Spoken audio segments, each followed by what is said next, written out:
man, welcome back to the basement. I'm Ron, and earlier this week, I finally sat down and put out a redraft ranking sheet on Patreon. This is probably the earliest I've ever done one, but like Best Ball and Underdog is so popular right now. Everyone's drafting, everyone's in these redraft streets, so I sat down, ranked like my top 215 players, and it was really difficult. Like, it's June. We have a lot of moving parts, right? We don't know where DeAndre Hopkins is going, where Dalvin Cook is going. We have Zeke, Fournette, Kareem Hunt. We have a lot of moving pieces right now, but it was really difficult this far out to sit down, player A versus player B. This is the beginnings of my research for this upcoming season right now in June, so there's a lot left to learn, to be honest. Like, my rankings are going to change a lot from now through August, but I figured we'd sit down today, talk through my top 24 running backs, put them in tiers, and just kind of go through what I feel about the landscape of the running back position right now. And I would kind of call this my ranking summit for 2023. This is the first, iteration of these top 24 running back rankings. We'll probably do like a final one in August, but I just want to go through how I feel about the top 24 running backs, sort of how I tier them, what rounds I'm looking to take them in, all of that good stuff. So if you plan on, winning leagues in 2023 and you want to get after it, this video is for you. So with all that being said, if you enjoy, make sure you get down below, subscribe, leave a like. Let's go. Thirsty, trying to choose. I know I'm pretty cool. My nitty bag. All right, so let's get the tier list out. We're going to have tiers S through F. Now, I cannot stress enough, for all of these players, we're really early right now. All right, this is like early June. We're doing rankings. So I feel much more strongly about the tiers, like how I'm breaking these up into tiers, than players within each tier. You can honestly order the players however you want within each tier, but this is kind of how I see the divides in the landscape right now. Now, I also want to say that this is kind of geared towards like half PPR, PPR leagues. I don't play in standard, but if I had to lean one way, it would be full PPR. But I think any, half PPR, full PPR league, these will apply. Now, when we talk about S tier, I wanted to put McCaffrey all by himself. And McCaffrey is going to be our RB1, and he's a little bit tricky this year because I split up his season last year into Carolina and San Francisco. And when you do this, it's like, man, he was a beast for San Francisco, right? So he comes over there weeks 8 to week 18 from Carolina. I believe week 7 he goes to San Francisco and he plays like 28% of the snaps. He didn't even know the full playbook yet, so I took that week out.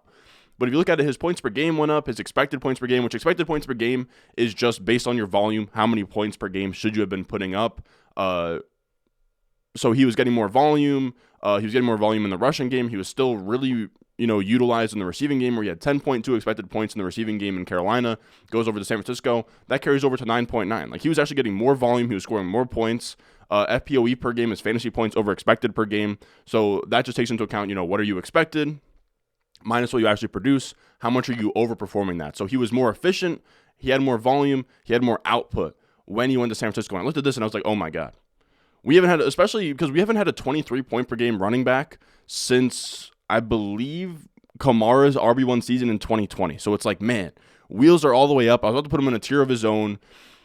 And then I remembered, the Elijah Mitchell splits are a little bit screwy. Now, I'm not here to say that it's going to be like, this is a tweet from Dwayne McFarland, right, where Chris McCaffrey splits with and without Elijah Mitchell in 2022. I believe that this accounts for some playoff games. Any game that McCaffrey and Elijah Mitchell played together, McCaffrey's fantasy points with and without Elijah Mitchell.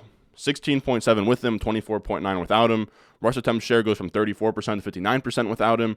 Route participation stays the same. Short down and distance snaps goes from 43% to 68%. So his short down and distance stuff, his rush attempt share, his overall fantasy points per game went down with Elijah Mitchell. Now, what I will say is there's no shot in 2023 Christian McCaffrey ends up with 16.7 points per game. In my eyes, he probably ends up somewhere in the middle, right? Somewhere in the middle of 16.7 and 24.9, probably in the low 20s, right? Which is what we're all expecting from McCaffrey, somewhere probably in like the 20 to 21 point per game area. But I think that he has enough question marks at this point where, I was looking at that other graphic and it was like, man, like if we can pencil McCaffrey in for a 20-plus point per game, expected points per game workload in San Francisco, then we're talking about the undisputed RB1. But I think that Elijah Mitchell, there's a little bit of a wrench in that. And then I also think on top of Elijah Mitchell, it's not just Elijah Mitchell, is that this 49ers team is really, really good. They're going to be playing the Rams twice this year, who's going to be a bad team. They're playing the Cardinals twice this year, who's going to be a bad team. There's going to be times with McCaffrey where they sit on a lead, and in the fourth quarter, McCaffrey comes out, and it becomes frustrating on Sundays where like you need points from McCaffrey, but he's sitting on the bench because they're up 2 scores in the fourth quarter against like the Rams or the Cardinals or just whatever team. The 49ers have a very good team. You also have the other question mark of Brock Purdy versus Trey Lance. Brock Purdy's in there. That's probably good for McCaffrey. If Trey Lance is in there, you're probably seeing less checkdowns, more rush attempts for Trey Lance. Trey Lance might get involved on the goal line as well. So that takes things away. We're poking holes here. We're splitting hairs. He's still my RB1 overall, but there are some question marks. Now, I will say, he's still going to have his spike weeks. He had 140-plus point game last year. He had 7 20-plus point games last year.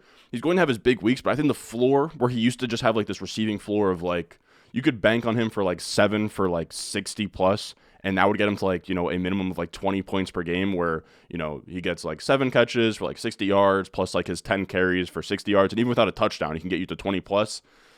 I don't think we're going to see that from McCaffrey this year, where I think the floor is going to be lower. He's not going to have that, like, you can pencil him in for 18-plus points in any given week.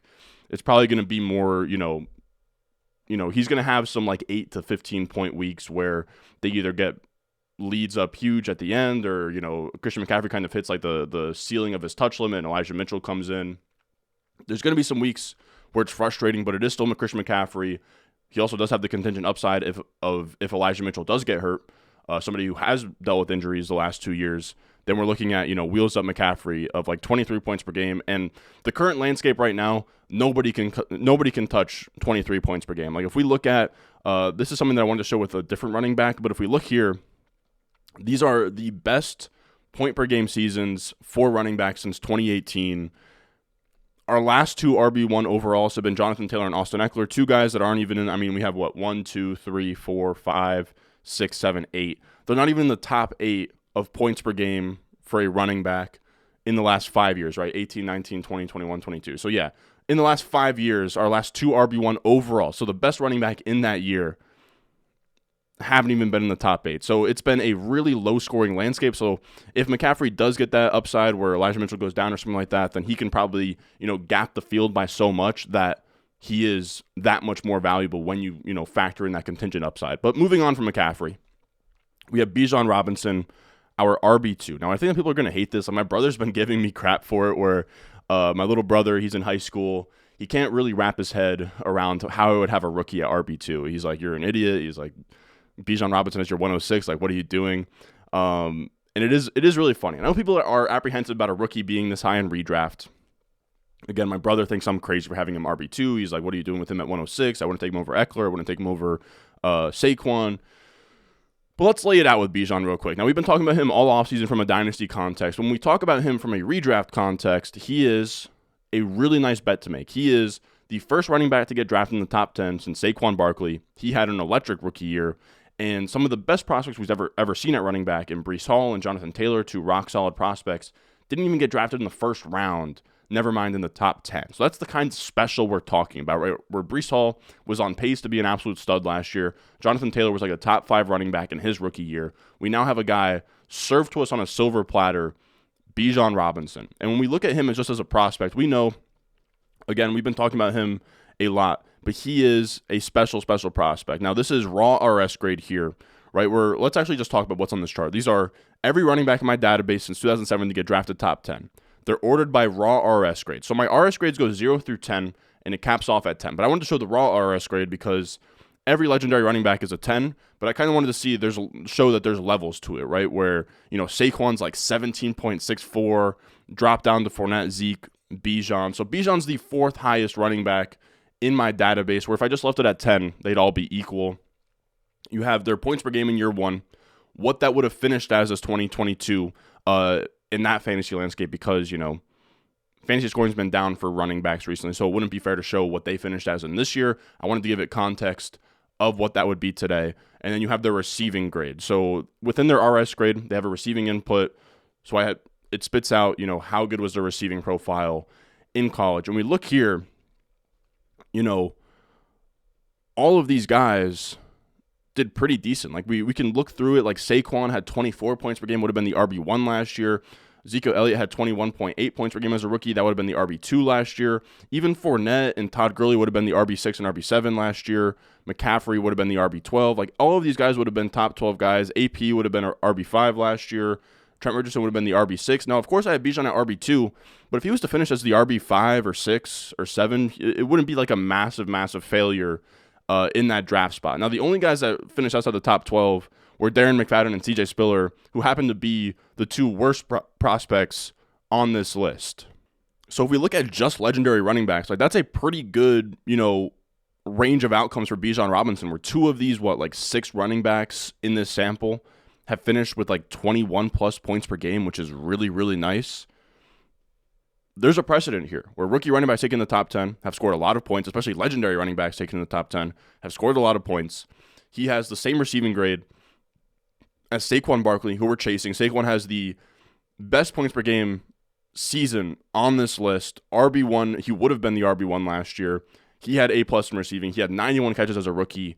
Bijan has a path to that, just given from what we've seen in college. Again, he has that A+ receiving grade as well. And in a weak running back landscape, right, we talked about it earlier, but when your RB1 overalls are scoring under 22 points per game, and that's kind of the pool you're picking from, why not chase the unknown? Again, the last 2 RB1 overall seasons have not been in the top 8 best point per game seasons over the last 5 years here. We can see all of those guys. 2018 Saquon, when he was a rookie, way ahead of the field. So why not chase Bijan Robinson, the unknown, who has, upside where he could outscore these guys who score, 21 points per game in a season. He has a path to being the RB1 overall.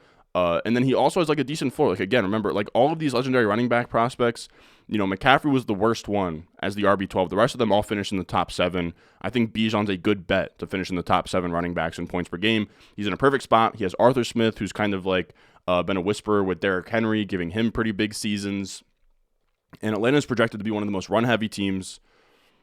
The volume's going to be there for Bijan, where he's going to be the focal point of that offense. They just spent a super high pick on him. They have Desmond Ridder, who of course scrambles, but he was also a check down guy last year with the 6th highest percentage of his throws behind the line of scrimmage. There's going to be check downs. There'll be receiving game work for Bijan. They're already talking about using him out of the slot. I don't really buy the slot stuff, but it's at least interesting to me that they want to get him involved in the receiving game, and it seems like they will get him involved in the receiving game. And on top of that, their O-line is really good in Atlanta. They have Jake Matthews, and I think that they have, I'm not an offensive line guy, but I think it's Lindstrom is their guard. I could be way off. But they have a really good offensive line. They ranked 5th best in PFF's final offensive line rankings last year. And I'm just not concerned about Algier either. I know some people bring up Algier. It feels really similar to Michael Carter and Breece Hall last year. Just very rarely does a day 3 guy impede a prospect as good as Bijan. Now moving on from that, we have the last running back in this tier. We have Austin Ekeler. And this one's a little bit boring, but he just kind of has to be in this tier. I don't think that Ekeler has a 24 plus point per game season, but the new running back landscape we're in, you're going to hear me say that a lot, right? With these low 21 point per game scores, but the last 2 years we haven't had an RB1 overall that has really given us a true legendary crazy ceiling. So at a certain point, you just kind of have to respect Austin Ekeler for what he's done. He's had 2 20 plus point per game seasons the last 2 years. He's been top 2 in point per game at running back the last 2 years. Again, I don't think that he can give you 24 plus points per game, but that's something that no one has touched since 2020 anyways. And with Austin Ekeler, it's a pretty simple path to him being, a top 3 running back in points per game or just scoring 20 plus points per game. He's going to be the RB1 on a team in the Chargers who has an amazing quarterback in Justin Herbert, who just got Kellen Moore, who's going to, crank up the pass attempts, who's going to come in there, who was top 6 in scoring 3 of the last 4 years with Dallas, and was top 10 in pass attempts 3 of the last 4 years in Dallas. There's going to be a lot of plays, there's going to be a lot of pass attempts, a lot of scoring. Ekeler's going to be pretty much the focal point of this offense, and that's really all you need to know about Ekeler's outlook for the season. Now, moving on to A tier. These are a tier of guys that are kind of your high-end RB1s with RB1 overall upside. There's just a bit more question marks to me than there is with the top 2. And at RB4, we're going to have Saquon Barkley here. Now, with Saquon, the volume's going to 100% be there. He was 4th in expected points per game last year. Again, expected points per game takes into account your carries, your targets, your ADOT, just all of your opportunity and sums it up based on your opportunity. How many points per game should you have scored last year? He was 4th in expected points per game. He was 3rd in opportunity share. He was fed volume. All they added was Eric Gray, a day 3 running back from Oklahoma. They have Matt Breida behind him. He is going to be the undisputed bell cow. He will once again have like one of the higher opportunity shares in the league, one of the higher expected points per game in the league. We just need to see 2 things from Saquon for him to be, go from being like just a compiling like fringe top 5 running back to, competing for RB1 overall. We need him to be more efficient. We need him to catch more passes, which the path is there, but it's not as obvious as it's been in years past. Now, when we look at his receiving last year, he was 49th in yards per out run. That's pretty brutal. He was 31st in targets per out run. The thing that I sort of said was, they had Richie James last year and Isaiah Hodgins. Like, how does he not get more involved? People pushed back and said that they could just load the box against the Giants and just devote all their resources to Saquon because they weren't scared about the wide receivers. I'm kind of open to that. Maybe there'll be more efficiency this year, but I wouldn't imagine like the targets to get, anything crazy. Like he was only at 6.8 receiving expected points per game, which was 9th in the NFL last year. Saquon's been a guy who's catched 90-plus balls before. He was at 9.8 expected points per game in the receiving game in his first 2 years in the NFL, which was like, behind just guys like McCaffrey, Kamara, James White. He's kind of dropped down to that next tier where he's not, 80-plus catches for Saquon last year would have probably had him at RB1 overall. He didn't really even sniff that. And then he also just wasn't all that efficient. Like if we look here, missed tackles forced per attempt, he was 64th in the NFL. Explosive run percentage, 40th in the NFL. Yards after contact per attempt, 53rd. Elusiveness rating, 62nd. Like that's just not the Saquon we've been accustomed to, but I am open to the idea that he'll be more efficient in the second year of this Dable offense where Daniel Jones is kind of coming into his own now. They added Darren Waller. They've added, these aren't big names like Paris Campbell. They added Jamison Crowder, I believe. They added Jalen Hyatt in the draft. So, these aren't like huge names, but they're at least better than like guys. They're pulling guys off the street like Richie James and whoever else they were kind of pulling off the street last year. There should be more efficiency. There should be more resources devoted away from Saquon Barkley. So I believe that he could be more efficient. The receiving upside is a little bit tough to see, but the worst case scenario for Saquon is that he repeats as like RB5-ish with like 17 to 18 points per game, and that'll probably get the job done for where you draft him. Now after that, we have Jonathan Taylor, who is also a tough one to wrestle with, where he had an RB1 overall season, but he had a career high of 40 catches that year. He's not going to ever give you that Saquon 90-plus catch season, 23-plus points per game. But again, we're in a running back landscape where we kind of just have to adjust our expectations with that. And the way that Jonathan Taylor gets there is by like leading the league in rush attempts, leading the league in rushing yards, which he did the year that he won the year that he was the RB1 overall. And the Colts bring in Shane Steichen, who should have one of the best rushing offenses in the NFL, right? You have Jonathan Taylor, you have Anthony Richardson now. The last 2 years, Shane Steichen's been the offensive coordinator for the Eagles. They have been first and second in each of those 2 years in rush EPA per play, which is just on a per-play basis. How good is your rushing offense? And it's not even just efficiency. Like, it is an offensive efficiency stat, but it also takes into account, like, winning games. So Steichen's using the run game to win games, right? EPA, expected points added, like, how much are you adding on top of the points that you're expected to score? And he's really good at adding expected points through the run game, which is really impressive. Like, a lot of the times, run game or rushes in general are negative in EPA per play as opposed to like a pass or something. So he's really good at being efficient in the run game, using the run game to actually win games and tilt the win percentage. And that's really exciting for a team that has Jonathan Taylor, where you're going to see not just Jonathan Taylor, who has had one of the higher, rushing yards per carry seasons that we've seen so far, or not that we've seen so far, but this is like I believe this is since 2018, so the last 5 seasons, your best yards per carry seasons. And I had some sort of qualifier on it, but Jonathan Taylor's there at the bottom. But the point of me showing this, Dobbins is in there with Lamar Jackson, Khalil Herbert's in there with Justin Fields, Miles Sanders in there with Jalen Hurts. We see running backs have crazy efficiency when they have a scrambling quarterback in the backfield. So you have Lamar Jackson, Jalen Hurts, Justin Fields, and just like read options and freezing the linebacker and giving them something to worry about outside of the running back, you take a man out of the box essentially when he has to focus in on the quarterback, and you get more efficiency for the running back. And I know there's a lot of people out there saying like Jonathan Taylor, Anthony Richardson's his quarterback, there's not going to be enough receiving volume for him. my thing would be that Jonathan Taylor was never going to win you leagues off his receiving volume. Again, his career high is 40. He's going to win you leagues from rushing touchdowns, rushing yards, and monster efficiency. And I think Anthony Richardson helps him with that. They're going to get more trips to the red zone, right? Like his best season, their quarterback was a bad Carson Wentz. Now you give him Anthony Richardson, who's going to like make this entire running game really nice. They're going to be one of the most run-heavy teams in the league. They're going to be efficient. There's going to be more red zone trips in general. They're going to have like read option and all that going on. So there's going to be an opportunity here where Jonathan Taylor could see like over 6 yards per carry, like over 15 touchdowns in this offense.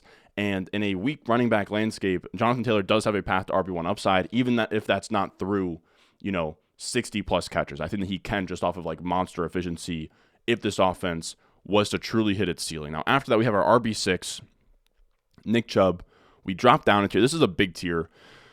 This is just a big jumble of like RB1s, some with more upside than others, but I generally feel good about these guys. These are back-end RB1s that I still, if I had them as my RB1 in like a hero RB build, I would feel pretty much fine. Now, when we talk about Chubb, RB6 is a little high for where I've had Chubb in the last couple of years, but I'm starting to come around on him this year. The talent's always been there. That was never in doubt. He's been top 5 in rushing yards over expected per attempt every single year he's been in the league, which is really impressive. Him and Derrick Henry are the only running backs since 2018 with over 6,000 rushing yards in that span. Like, he is genuinely really good. The entire thesis on fading Nick Chubb the last couple of years has been they're in a run-first offense.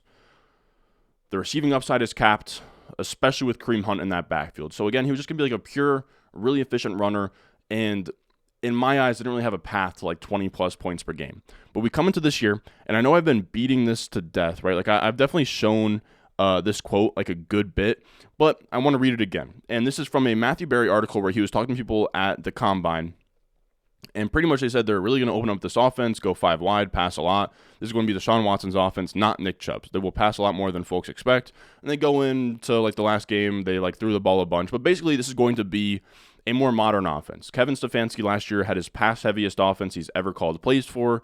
And I think in year 2 of Deshaun Watson, they're going to want to push that envelope a little bit more. And I think the passing offense is going to be more efficient in Deshaun Watson's second year. Last year, the offense was pretty terrible. The passing offense was pretty terrible. It should be much more efficient now. It should be a more modern offense. There should be more pass plays. Things should get opened up a little bit. And I think with Kareem Hunt gone, and like the only other guy in the backfield is Jerome Ford, Nick Chubb should have the opportunity to challenge to, for his career high in catches. I think his previous career high in catches was like 36. People forget, Nick Chubb is never going to lead the league in catches, and he's never going to give you like 80-plus catches or even 70 catches, but his first year in college, he was a good receiver. Like, we look here, this is receiving yard market share among college running backs, and in his first season as a true freshman at Georgia, in a group of Travis Etienne, Saquon Barkley, Breece Hall, Bijan Robinson, Christian McCaffrey, he is only behind Christian McCaffrey in year 1 receiving yard market share. He was a good receiver that year. I still think that he has that in his bag. I think just Sony Michel came in and kind of took over that role by Nick Chubb's second season. So I think, again, he's not going to catch like a million passes, but I think, like that Josh Jacobs like 50-plus catches is in his range. And if he hits 50-plus catches, plus his efficiency, if this offense takes a step forward and he can challenge for like 1,400-plus rushing yards, like 12-plus touchdowns, and then also give you like 50-plus catches, you're looking at like 20 points per game, like about on the nose. If that, I don't know why I'm struggling here, but about 20 points per game on the nose, which would be really, really exciting for him if he could, take a step forward as a pass catcher, which I think he has the opportunity to this year in this offense. And of course, the offensive line has always been pretty good with the Browns. Now, after that, we have our running back 7, Tony Pollard. Tony Pollard, RB7. After all the stuff we've been through with Tony Pollard, we talked him up last year, and he looked great. Like, this is he almost reminds me of kind of like Ekeler, like Aaron Jones, like where he led all running backs last year in fantasy points over expected per game. So again, that takes into account his expected points, and then how much did he outperform that? He outperformed it by a ton. He was ahead of Ekeler, Nick Chubb, Rashad Penny last year. He has that, we've talked about it before, but he has that like Aaron Jones, Austin Ekeler, Alvin Kamara gene, where all of those guys catch passes and they're routinely overperforming their volume from an expected points per game basis, just being really, really efficient. Like last year, Tony Pollard was the RB8 in points per game on just a 48.1% opportunity share, which was 34th in the NFL. So he had the 34th opportunity share, 8th in points per game.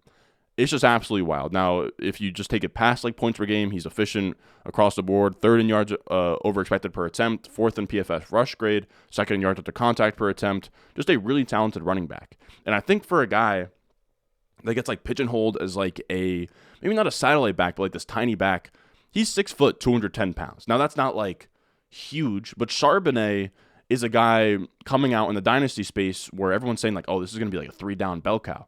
He's 6 foot, 214 pounds. He is literally the same frame as Tony Pollard with 4 more pounds on him. Like, Pollard is a pretty big dude. Now, Tony Pollard has had 28.9 points per game in his 3 career games without Zeke. Now, obviously, he's not going to average 28.9 points per game over an entire season, but it's easy to see him be a monster in this new role. Now, I think that's something else that people sort of get mixed up with Tony Pollard is they're like, oh, Zeke is going to be gone. Pollard can't handle like a bell cow workload. They're not going to give Pollard 300 plus carries. Like that was never going to be his role.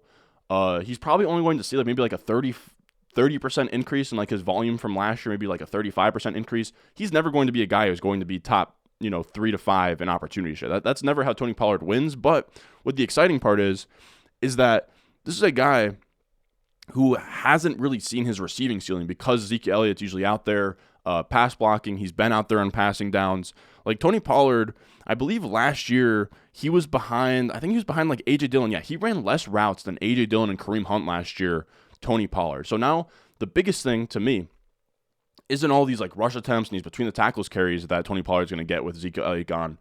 He's now probably going to be the main focal point running back in 3rd down, long down and distance situations, which is huge for him because this is someone that's so efficient between the tackles. Like Ekeler and Alvin Kamara have had 20-plus point per game seasons, and in their entire career have never hit over 1,000 rushing yards.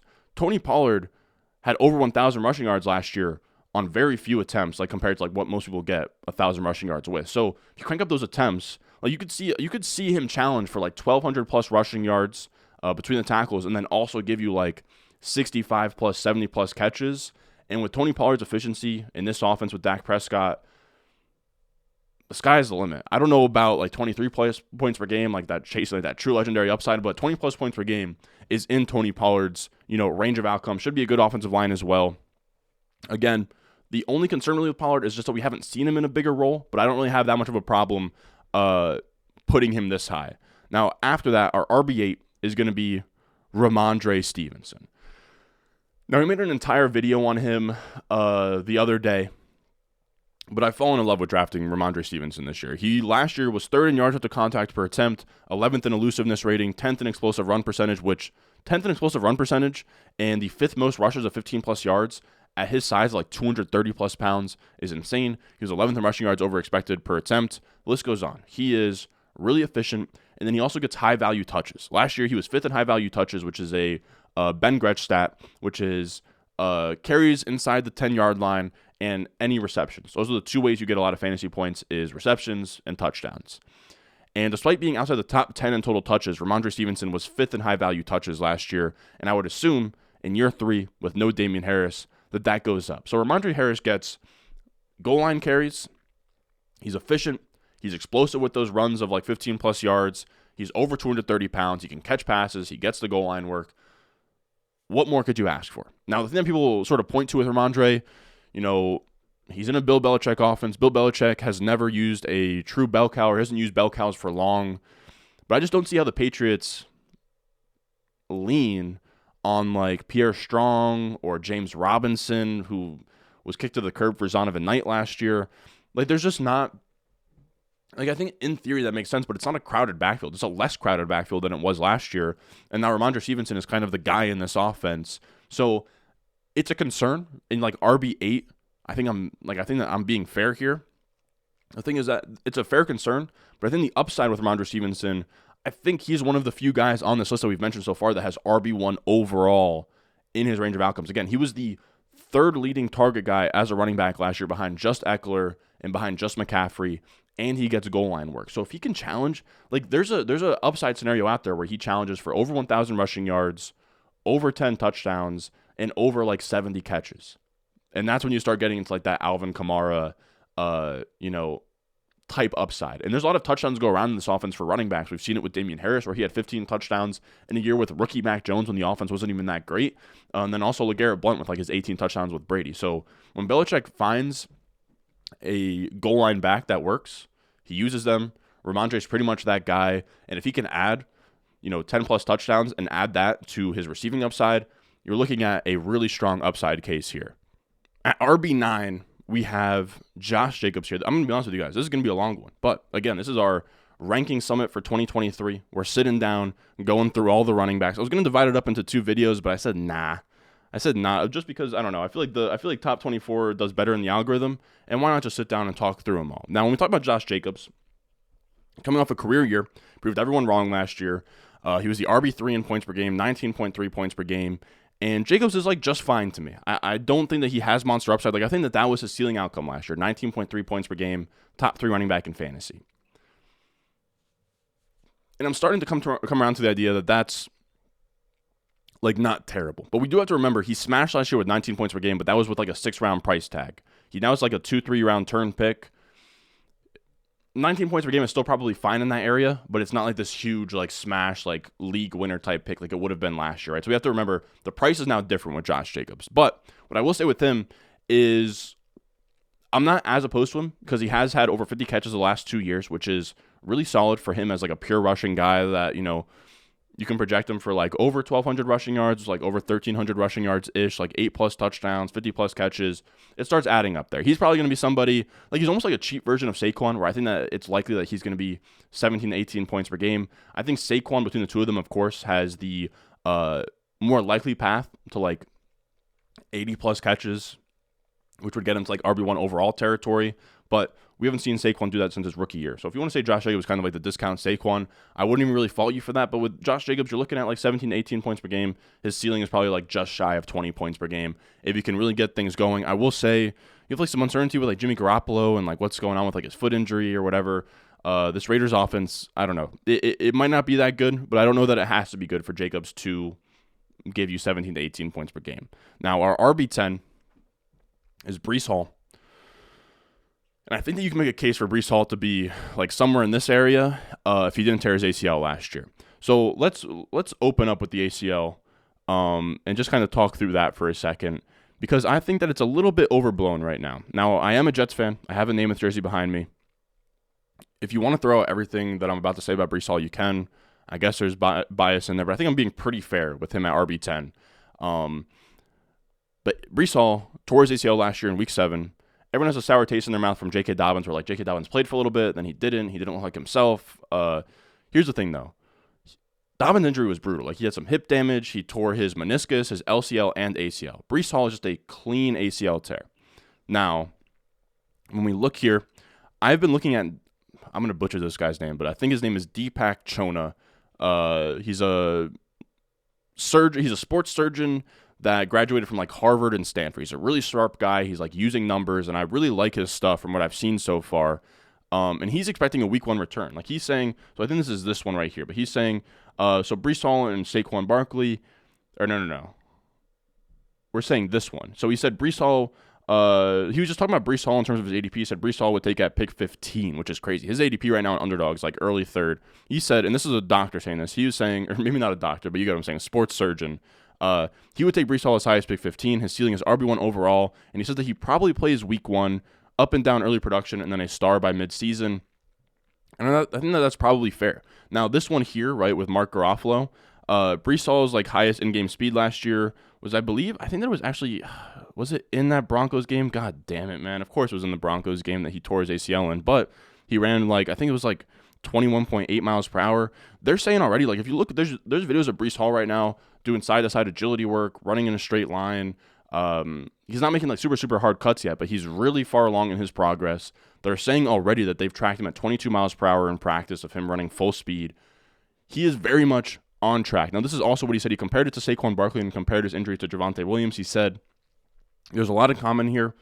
Very similar injury when talking about Saquon Barkley and Breece Hall. 95 plus percentile athleticism, young age, high draft stock. In other words, the variable that predict strong post-ACL comebacks are nearly the same. The main difference is the supporting cast. Saquon Barkley had weak quarterback play in a bottom 5 to 10 O-line. Breece just got Aaron Rodgers. Then he compared Breece Hall to Javonte Williams and said, not a lot in common from analytics perspective.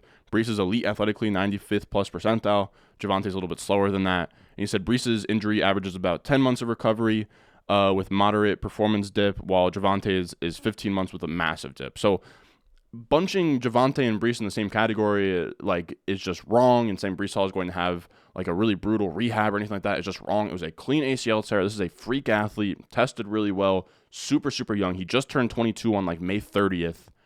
There's a lot here to like from a recovery standpoint. Now, when we talk about Breece Hall's like outlook for 2022, this is someone that, in my eyes, I think is going to play week 1. I actually had a tweet that I said, I'll print out this tweet and I'll eat it if he doesn't play week 1. I'm very certain that he's going to play week 1, even if it's in a limited role. I think that he's probably not up to his full workload until like week 4, week 5-ish, but we make our money in the playoff weeks. And there's a chance that, from weeks like 5 through 17, that Breece Hall is the RB1 overall in fantasy and wins leagues in the weeks that matter.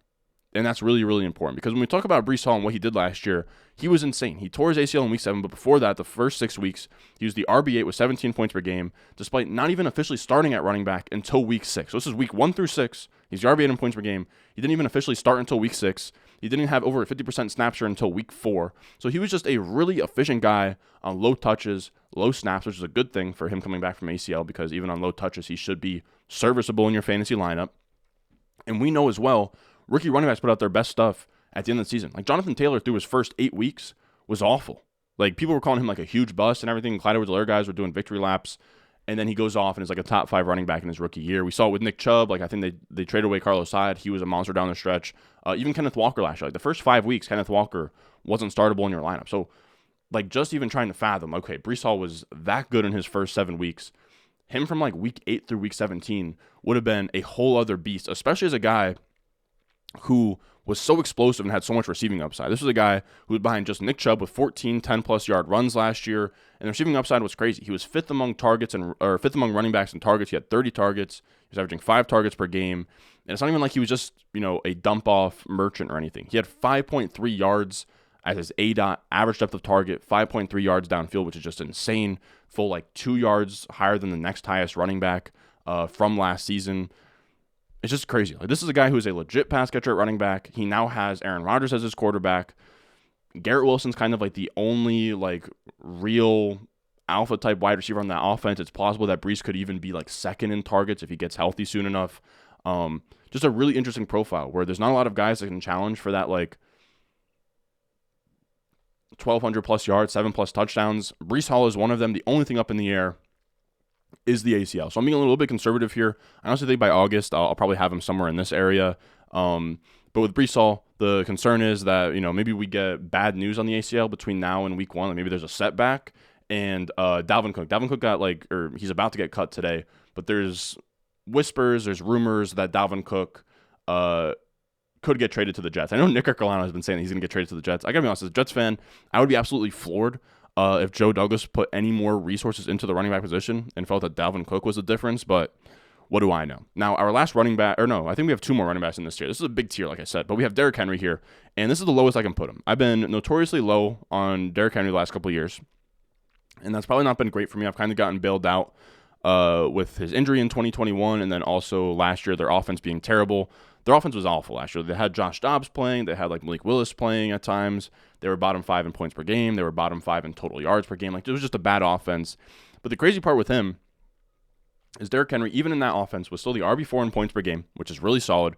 And I've been saying he needs to catch passes, right? He's never had a season over 20 catches, or I think something like that. But he had 33 catches last year, set a career high in receptions, which is great for him. Like, he doesn't need to be a guy who hits like 70 plus catches to be amazing. He's that much of a monster on the ground that 35 plus catches gets him into a really nice spot here. And he was also really efficient on this offense, which is crazy. He had 3 fantasy points over expected per game. So based on his volume, he was outproducing that by a full 3 fantasy points per game, which is absurd, especially within the context of that awful offense. Like, the offensive line was terrible, and he was still really, really good. He was outperforming his volume. He's been top 6 in fantasy points over expected per game in each of the last 4 years. So he's overachieved his volume. He's been efficient. He's been great. So why is he RB11? The issue for me is at some point, at some point he can't keep being this efficient. And you have to factor that in, right? You have to factor in, okay, so this is what his ceiling looks like. The floor is really tough with Derrick Henry, though, because we've seen these guys fall off. We've seen Todd Gurley. We have seen our, David Johnson, Le'Veon Bells. Derrick Henry right now leads the entire league in touches by a good chunk. He's 29 years old. He had like a metal plate put in his foot last year. The wheels are going to fall off at some point. I would just rather not get caught holding the bag. So that's why I have him all the way at RB11. But I still have him in this tier. If you want to put him all the way at RB6, you can. Again, I just feel strongly about these tiers. But in terms of the risk I'm willing to take, I'd rather put him down there. The offense is still going to be pretty brutal this year. Like maybe Tannehill bounces back, but the wide receivers are brutal. Everything besides Derrick Henry is pretty rough. The offensive line is ranked dead last by Mike Clay's unit grade projections.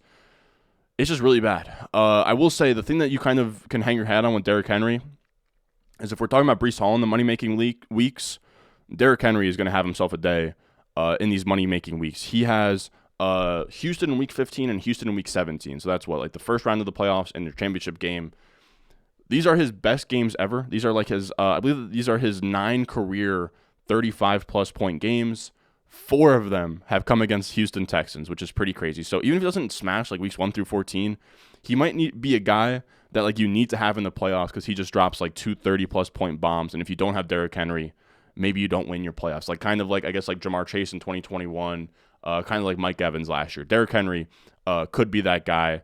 And that would probably be like the most convincing argument to me to have him any higher. Now, after that, we have Travis Etienne rounding out this B tier of, again, just like a huge tier of RB1 types. We have Travis Etienne.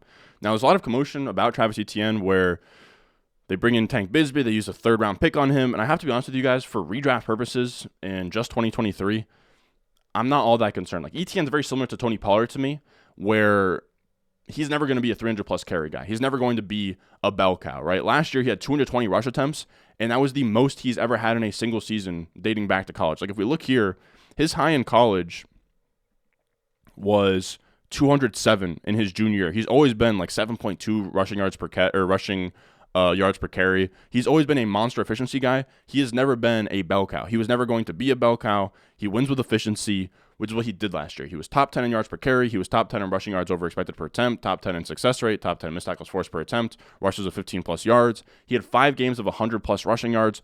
3 of them were under 20 carries. Again, he doesn't need 25 touches to score fantasy points. Their backup running backs heading into this year were Dearness Johnson and JaMychal Hasty.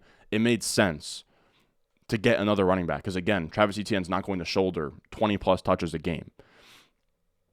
The way Etienne wins leagues isn't from massive amounts of volume and being a bell cow. It's being efficient on a good offense with Trevor Lawrence and then finally gaining a receiving role, right? Bigsby is much more ideal in terms of being in his backfield than like a Jahmyr Gibbs or a Devin Achane, guys who can catch passes. Tank Bigsby can catch passes, but not sizably better than Travis Etienne. Like, he's not a satellite back coming out of school, He's more somebody that's going to take away the grinder touches between the 20s, Tank Bigsby. But I think it's kind of perfect for Travis Etienne. Now, the thing is that Travis Etienne didn't catch many passes last year. I think he was under 35 catches. He didn't catch a lot of passes. Why do you think he can do it this year? Well, if we look at his college stats, he had 5 catches in year 1, 12 catches in year 2, then 37 and 48. So it took him some time in college to get comfortable in the receiving game. My bet is that same thing happens in the NFL. Right now, we come out this year, if he challenges for like 60-plus catches, 70-plus catches, he's all that efficient like he is, then we're looking at a guy that can challenge for like top 5, like even like RB1 overall type numbers in Travis Etienne. It just hinges on how much will he get involved in the receiving game. I'm willing to bet on it for 1 more year because, again, it took him 3 years to do it in college. Maybe it takes him 3 years to do it in the NFL. If it doesn't come this year, the receiving role, then it probably doesn't come at all. But I think that there's enough evidence that he can catch the ball and that it took some time in college to bet on that 1 more year. Now, after that, we have C tier. We have our RB13, Jahmyr Gibbs, the first guy in C tier. And this is just a small tier of like, I don't know, I would call them like fringe RB1s. But we have Jahmyr Gibbs here. He goes 12th overall, first running back to go top 12 since Saquon Barkley. And I guess like Bijan, like minutes before him. But Jahmyr Gibbs to me has insane upside, especially in PPR leagues, as soon as year 1. Now, when we look at his receiving profile coming out of school, no one can even really touch it besides Christian McCaffrey. This is your first-round running back since 2007 ranked by their best receiving yard market share seasons. He had a 23.08% market share at Georgia Tech, which is insane. He catches a lot of passes. He's a first-round running back. He went 12th overall. He has 4.3 speed. He's under 200 pounds, but he can be efficient on a low amount of touches.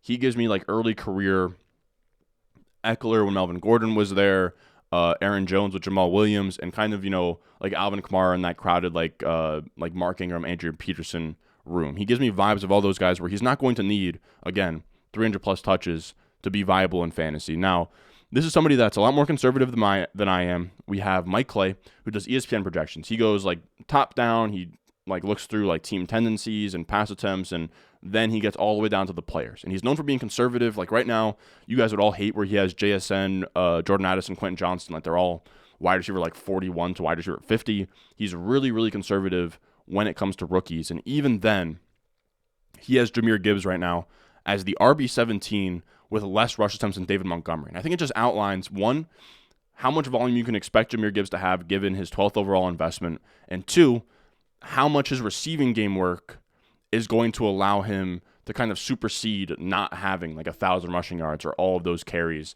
And even on top of that, like David Montgomery has 36 catches in these projections. If any of that swings back towards Jahmyr Gibbs, you're talking about a pretty crazy ceiling. Like he has Jahmyr Gibbs at RB17, averaging just about 15 touches per game between those attempts and between those receptions, which is not a high amount at all. And we also have the idea with Jahmyr Gibbs and these rookies where rookies backload their points, right? So Jahmyr Gibbs might not be a guy where like weeks 1 through 7, he's like a league winner, but there's a chance that if he catches hot and he's racking up PPR points, that like from like weeks 8 on, Jahmyr Gibbs could be a guy that really catches hot or like really catches fire down the stretch, is a league winner for you. And he has one of the highest receiving ceilings where he could be second in targets on this offense, because after Amon-Ra St. Brown, you're looking at Jameson Williams, who's going to be suspended for like 6 weeks. You have like a dusty Marvin Jones and a rookie Sam Laporta. So Jahmyr Gibbs is literally like, he's going to have all of the opportunity to rack up a bunch of targets. You have Jared Goff, who's a pocket passer, has no problem checking it down. There's going to be a lot of running back points to go around. Like Jamal Williams and DeAndre Swift were both RB2s last year. They utilize their running backs a lot in this offense, and their offensive line is great. They have a bunch of studs up front. They have Sewell. They have Ragnow. They have one of the best offensive lines in the NFL. They had the third best offensive line ranked per Mike Clay. The offense is actually projected to score in the top 10 per Mike Clay. The offense should score points. The offensive line is really good. There'll be a lot of opportunity to go around for the running backs. Jahmyr Gibbs is really fun in PPR leagues. Now, after that, we have our RB14, Najee Harris. And Najee's a tricky one because he's probably an inefficient volume guy, and that's never somebody I really want to chase. But having him at RB14, the issue with him is that he has a receiving ceiling that not a lot of guys have access to. He had 94 targets in his first year, would have been third among running backs last year. He has a similar profile to Rhamondre Stevenson, but without the juice and without the efficiency, which is what's tough. Like, he kind of reminds me of early career Fournette, where he's like an inefficient guy, but if he can just get enough volume and enough, like if he can just rack up receptions on low efficiency, then he can still be a difference maker in fantasy. Now, we're talking about Najee. His 2022 was just absolutely brutal. He was the RB19. He had 13.9 points per game. He was a first-round pick. If your first-round pick ends up being the RB19 in points per game, good luck. But he suffered a foot injury like in the preseason. Maybe we should have like known better. I wasn't drafting Najee really anywhere. He put like a carbon fiber plate in his cleat until like the bye week. So he was dealing with injury. Now, when we sort of split the season up into like two halves here, weeks 1 through 8, he had the plate in his foot. He was the RB28 in points per game, RB17 in expected points per game, RB16 in receiving expected points per game. So he was really underperforming his expected points per game output. 3.3 yards per carry, just absolutely awful. 47th in PFF grade. And then from week 10 on, like, wasn't awful, right? From week 10 on, he gets out of the bye week. He gets the plate removed. 15.4 points per game as the RB9 is passable. He was the RB8 in expected points per game. The weird thing, though, the thing that is tough for me with Najee, his receiving expected points per game went down. He went from 5.7 receiving expected points per game to 4 receiving expected points per game, which is a really big issue for him because, again, if he's not going to be efficient, we need him to rack up a lot of catches for him to win. So I don't really know what to make of that. But his yards per carry went up to 4.1. His PFF grade went all the way up to 79, which is really nice to see. But the issue is that his target share from year 1 to year 2 went from 14.5% to 9.7%. Again, Najee's never going to win with efficiency. He wins on volume. And we're chasing that 90-plus target season like he had his rookie year.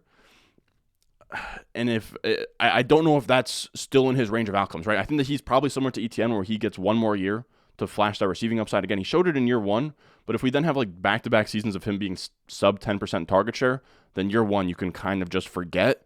It seems like sort of Jaylen Warren took over that role, but I'm also open to the idea that Mike Tomlin always uses a bell cow, and Najee was hurt last year. So I'm still of the idea that I think that receiving role can materialize for Najee Harris, but it's definitely not a given.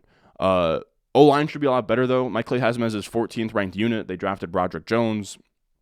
Najee Harris should be fully healthy now.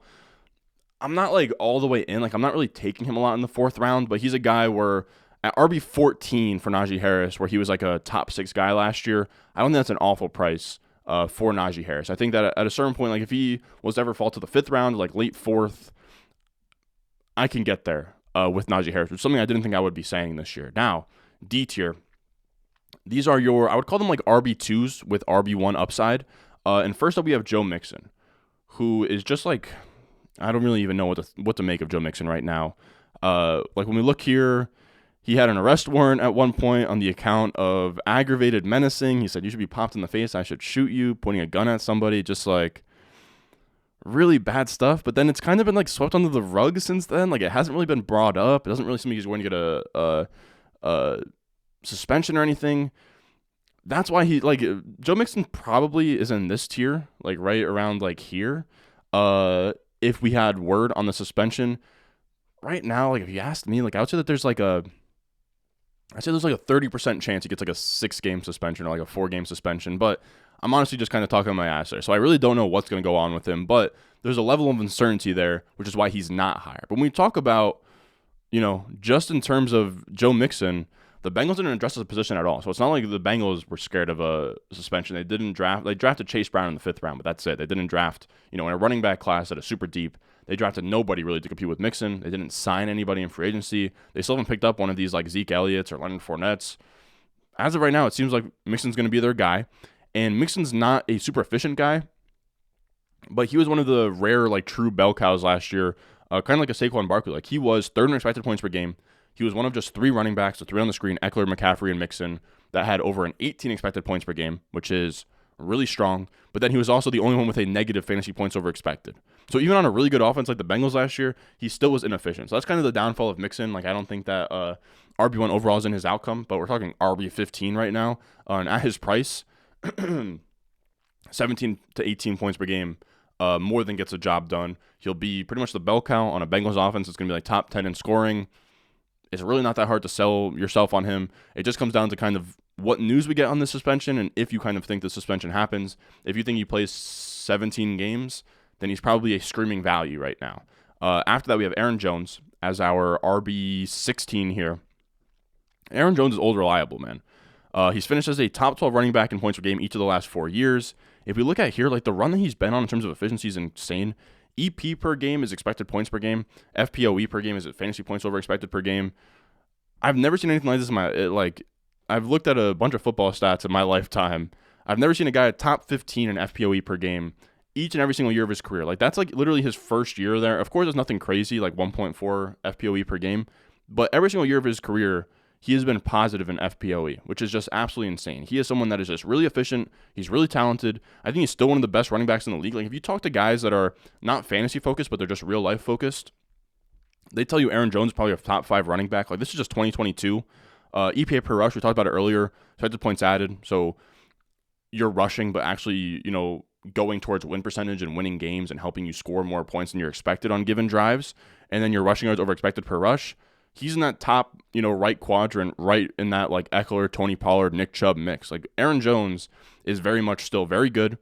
Really the only concerns is that like the efficiency is going to be there. He's going to flirt with like back end top 12 numbers like always, but doesn't really have that next level ceiling without an AJ Dillon injury, which I guess is like if you're going to factor in an Aaron Jones injury for AJ Dillon's upside case, you can do the same for Aaron Jones. But it's a little bit thinner, like everybody stays healthy, there's just like no shot that Aaron Jones even finishes, even gets past like 20 points per game. Never mind like RB1 overall, but he should still be efficient. He should still be a back end RB1. Really, again, the concerns are AJ Dillon's going to take away volume. He could even take away more volume this year. And then also, this is the first time we're going to see this offense without Aaron Rodgers. That might just bring down everybody's efficiency. So there's some things to sort of poke holes in.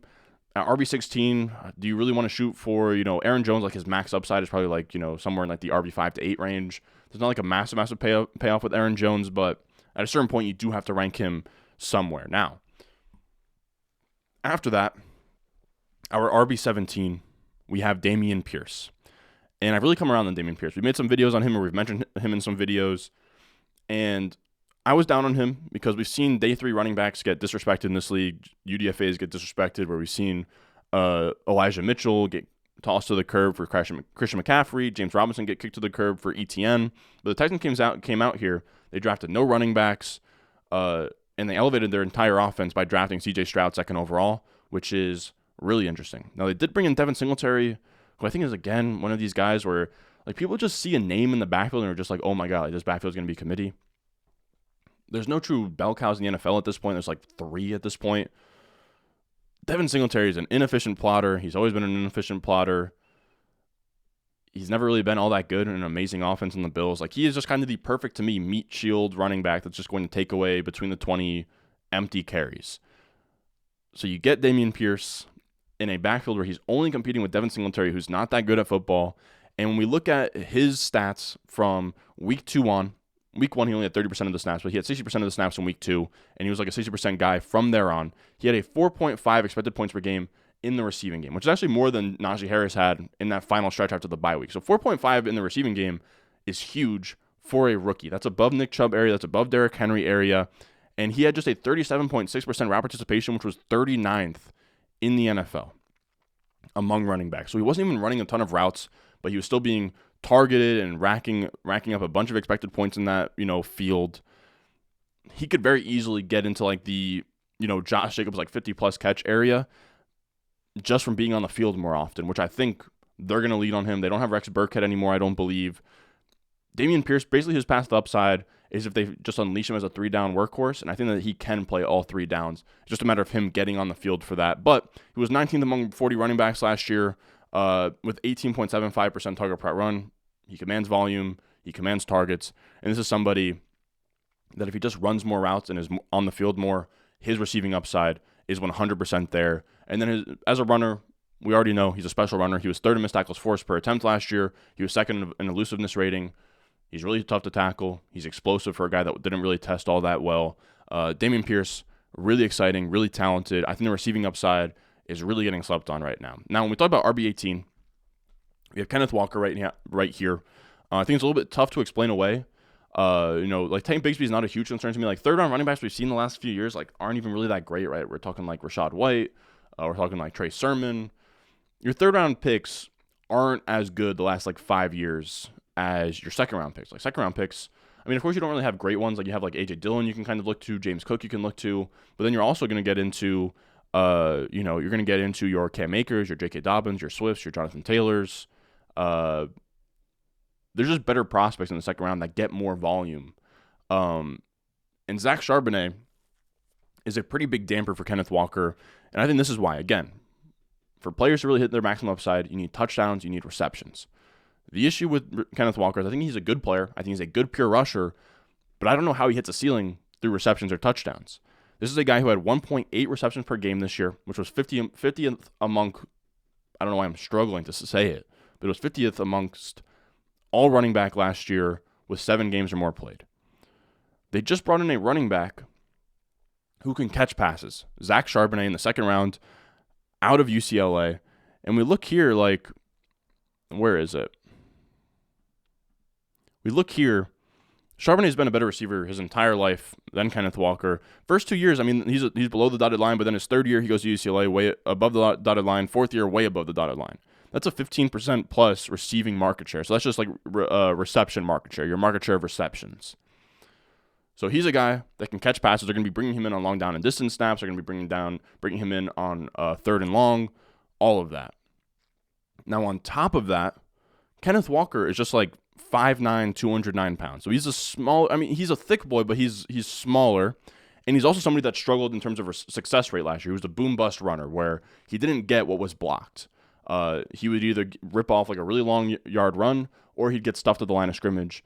And that's not great at the goal line. At the goal line, you want a guy who can just read the blockers and get in. And when we look at his goal line success rate, it was not good. This was a tweet from Ian Hartitz yesterday where he said, the highest touchdown percent on carries inside the 5-yard line among the 25 most used goal line running backs in 2022. And you have the bottom 4 there at the bottom.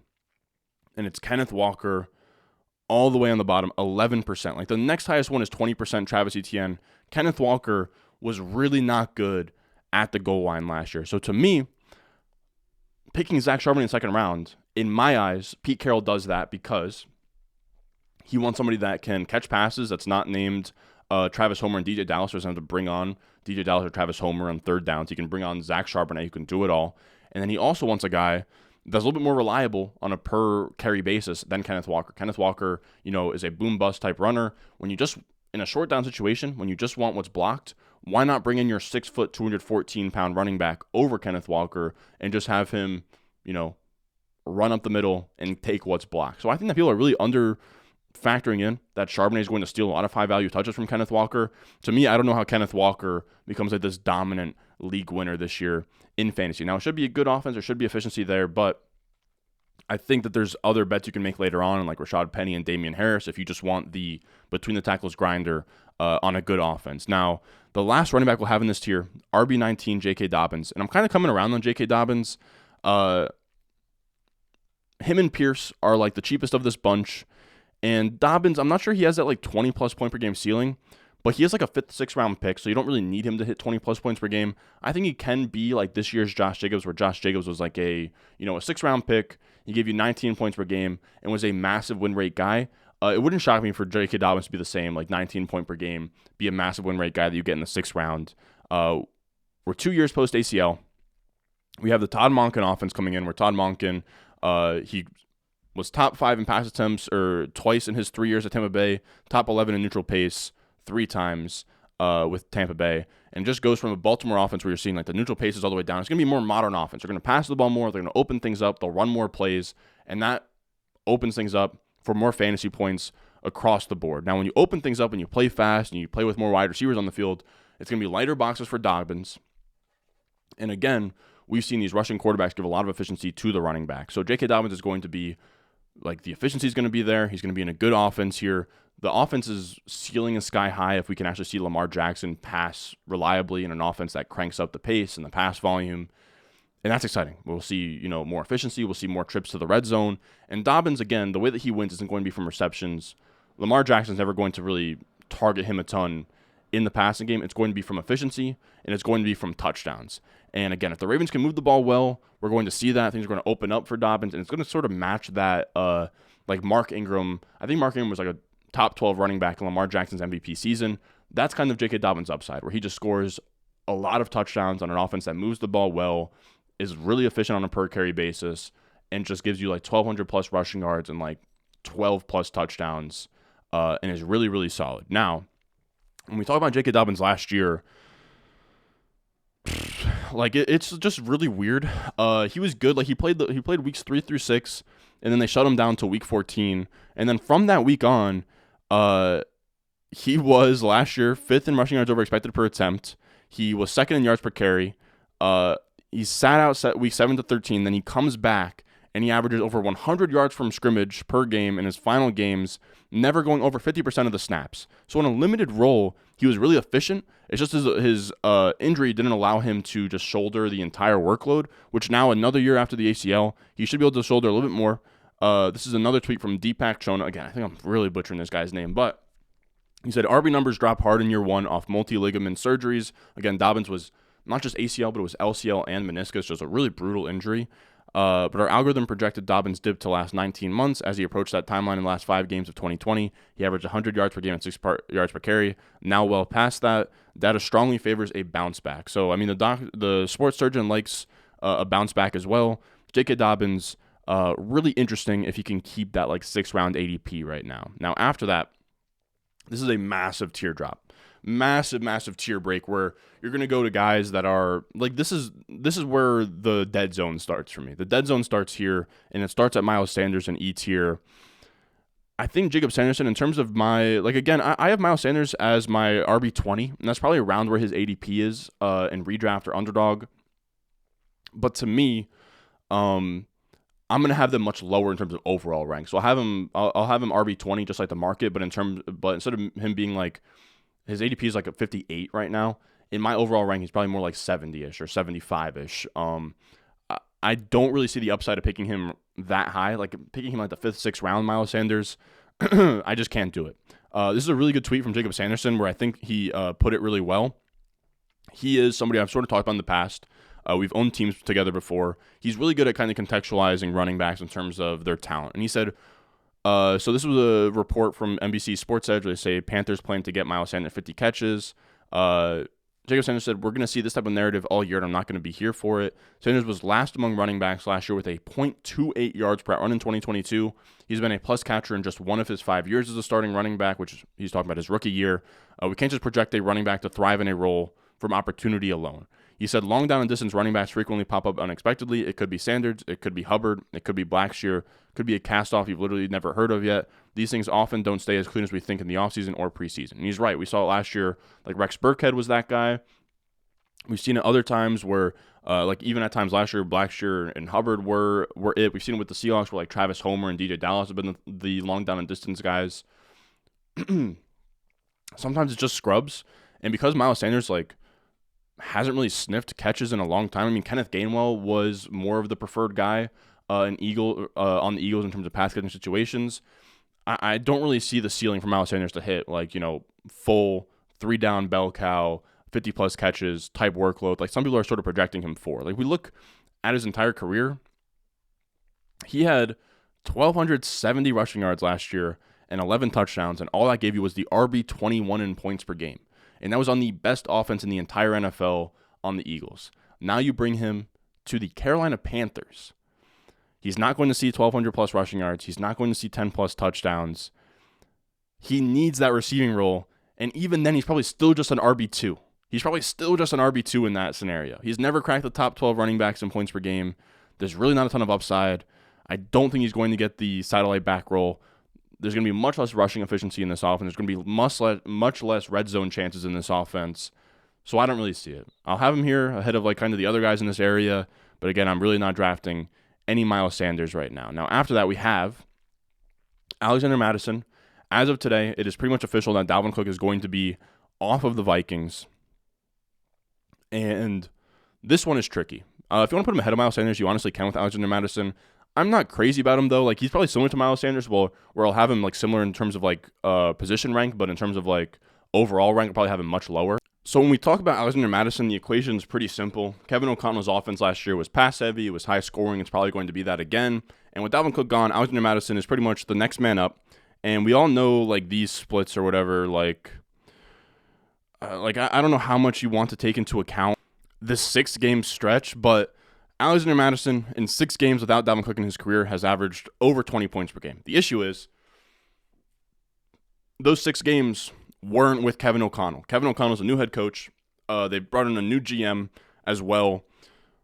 Alexander Madison's not a part of that regime. And Alexander Mattison, on top of that, if I'm correct here, I believe is a day 3 pick as well. So he's a day 3 pick. No, he was a 3rd round pick. Okay, he was a 3rd round pick in 2019. But again, he's not a part of this regime. And that's kind of what I have trouble with. Now, his competition's not that crazy. It's Dwayne McBride and Ty Chandler, but those are 2 day 3 guys that the coaching staff seems to like. They could also end up, like adding Ezekiel Elliott or Leonard Fournette. It's just tough to me. Like, I would just be surprised. Like, I don't think this role of like 19.5 plus rush attempts and like 20 plus points per game is really in the range of outcomes for him. I think it's gonna be more of a committee in this room. But I mean, just being on this Vikings offense, whoever leads this Vikings offense in touches likely flirts with RB2 numbers in 2023. It's just a matter of who do you trust to do that. I don't really want to pay up for the most expensive one when I think that there's a chance that there's a guy not named Alexander Mattison that leads this backfield. But again, if Alexander Mattison ends up being the RB1 for this team, it's a good offense. The points should be there. Now, dropping off to this next tier, geez, man, like this tier is absolutely brutal to me. My first running back we'll put up here. This is a weird picture, but it's the only one I could find that was Eagles and DeAndre Swift, but all of these running backs have like a lot of question marks. I don't feel strongly about any of them, but I'll put DeAndre Swift here. Now, the issue with DeAndre Swift, and we talked about this in a buy-sell video, his entire appeal is receiving upside. And that's kind of the issue for me with DeAndre Swift, where he goes to the Eagles from the Lions. I'm screwing up teams all over the place. But the whole idea is his receiving upside, right? He had like over 60 catches in year 2. He was a receiving back out of Georgia. He was 6th among running backs in target share last year, even in like a pretty brutal Lions situation for him. And he goes to a spot that last year had the lowest running back targets and the lowest running back target share, with 61 targets to the running back, 12.1% target share to running backs. This is a table from JJ Zachary's, and he does great stuff. LateRound.com, late round Patreon as well. And it's not even like it's because they didn't have any receiving backs, right? We had Miles Sanders, who we just talked about. People are like, oh, Miles Sanders is receiving back. I guess he is. He had 50 catches in his first year. He wasn't utilized last year. Kenneth Gainwell had over 50 catches at Memphis and was really good there. Wasn't utilized. With a rushing quarterback like Jalen Hurts, it just doesn't make sense to check down when he could just take off instead. And that's kind of what you have with DeAndre Swift. Like, I don't understand why DeAndre Swift would be like all that utilized. And again, DeAndre Swift, the way that he's going to win you leagues is by racking up 60-plus catches. I just don't see how that happens in an offense on the Eagles where you have Goddard and Smith and A.J. Brown all ahead of him. You have Jalen Hurts, who would probably rather scramble than check down to DeAndre Swift. So it's tough for me. Jalen Hurts is going to see the goal line work. I believe Rashad Penny will probably be ahead of DeAndre Swift in terms of goal line work and just rushing work in general. So Swift's in a role that's not really a thing on this offense. Now, he does have an out where maybe he finds a way to get goal line work. Really, I think his upside lies if Rashad Penny gets hurt, and Rashad Penny has had a problem with staying healthy.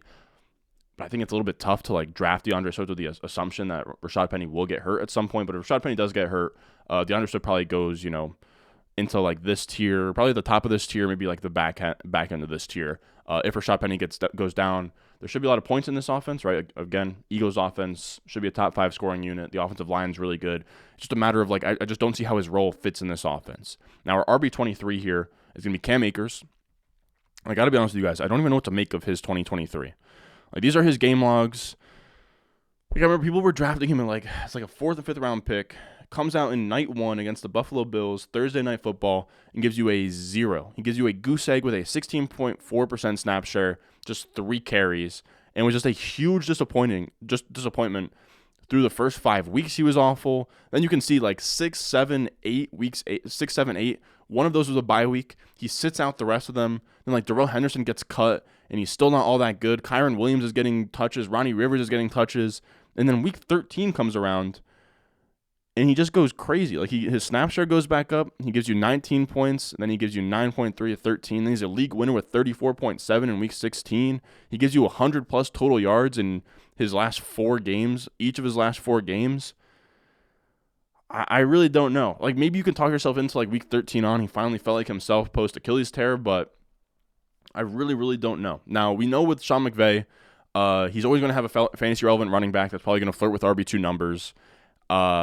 The issue is the offense isn't going to be great. Like, you have like Stafford there. You have, like the offensive line's not great. The defense isn't great. They'll probably pass the ball a good bit, which is good for Akers, I guess, just in terms of like racking up PPR upside. But the downside's pretty brutal, where he could just be like that week 1 through 12 stretch. Like, he was droppable almost. You know what I mean? And there's a chance that he has another like 5-6 week stretch where maybe Zach Evans is the guy who's in favor for the Rams. Maybe they pick up a Leonard Fournette, or they pick up Ezekiel Elliott, or like, I don't know, maybe McVay talks himself into like Tyon Evans or Kyron Williams. I mean, I know these are nobodies, so I mean, maybe Cam Akers is just the bell cow for 17 weeks, and that's definitely in his range, but his downside is just being a 0 for a really long stretch. His upside is like probably flirting with RB1 numbers after we saw what we saw last year. Now, our last running back here, I don't like any of these guys, to be honest. We have Pacheco.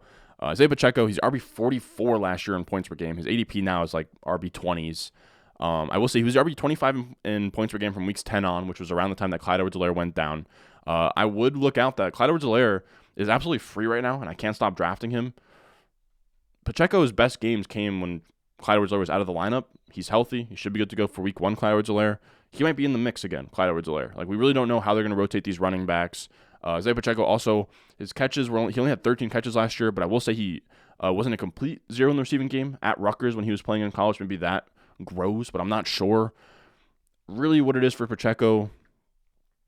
He's a between the tackles grinder for the Chiefs. The between the tackles grinder that has, upside for like 15 plus touchdowns on this Chiefs offense has to at some point be taken into consideration. I think RB24 is where I start thinking about Isiah Pacheco. Now that is going to do it for us today. That is one of our longer videos we've ever done. But again, I just want to sit down and kind of talk through the top 24 running backs. I'll try and get some timestamps in there and just kind of talk through how I feel about the landscape right now because it is early. These are my early thoughts. Things like 100%, this entire chart is going to change by the time we get to August. But I think that it is helpful for me to kind of break down each of these running backs this far out for anybody that kind of just wants to get a feel for what to expect in terms of 2023 fantasy football. Now, that's going to do it for us today. If you're a sicko out there that wants access to these rankings, I'm going to try and make it soon so that you can upload them straight to Underdog and draft off of them. I don't have that technology yet. If any of you guys out there know how to do it, let me know. I have to get some player IDs involved. I think it's a whole process to actually get them to be able to upload to Underdog. If anyone knows how to streamline that process, let me know. But regardless, full rankings on patreon.com/Ron Stewart. Video is sponsored by Underdog as well. Use promo code Ron on Underdog. If you are new, Underdog Fan is a great platform. WrestleMania 4 is out right now. I believe the puppy's out right now as well. They have a lot of really cool stuff on Underdog. But promo code Ron, there'll be a link in the description. Probably a link down below in the comments. But check that out. We'll probably be ripping one of those drafts tomorrow. Actually, I think we'll have a special guest on tomorrow. We'll be ripping a draft. We'll be picking his brain a little bit. So stay tuned for that. As always, I love you guys. If you made it all the way this far, you might as well subscribe. You might as well like the video. And I will see you guys in the next one. I got the juice, I got the juice. Channel, Chatham's on.